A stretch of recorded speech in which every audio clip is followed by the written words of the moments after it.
Piers Morgan takes a torch to Liberals protesting Donald Trump in UK and it's going viral. British journalist Piers Morgan, former CNN host and founder of the UK's Daily Mail, had some critical words for the more than 10,000 protesters expected to show up around the country ahead of POTUS Donald Trump's visit Monday and Tuesday. During a segment on Good Morning, Britain, Morgan began with the president travelling to England to commemorate the 75th anniversary of D-Day June 6. Morgan called the thousands of protesters disrespectful, adding that their childish antics are completely uncalled for and unnecessary. He also reminded viewers that when the UK was in desperate need of a major ally in World War II, the Americans came.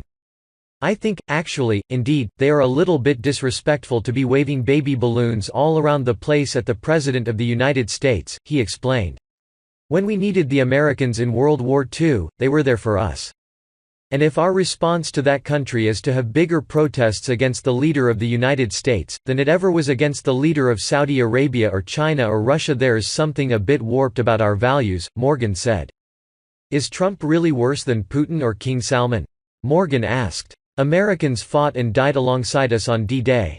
Indeed, a massive force of 116,000 plus troops, some 73,000 Americans and about 83,115 British and Canadian troops hit the beaches at Normandy, France, on that fateful day in 1944 in what became the largest land invasion in the recorded history of the world.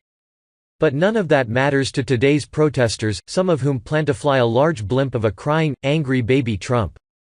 Morgan's point is that England should be forever grateful for America's help in beating back Nazi Germany's quest to conquer all of Europe. During the Battle of Britain in 1940, German air forces outnumbered Britain's forces 3-1 in bombers and fighters. While the US remained officially neutral, American pilots volunteered to fly British warplanes and many died in service of the Crown.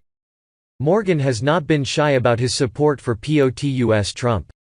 He has regularly defended him. He penned an explosive op-ed reminding Democrats that Trump's kicking your A.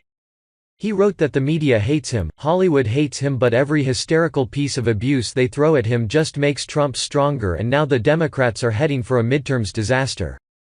Morgan declared what Democrats want: admit President Trump is winning.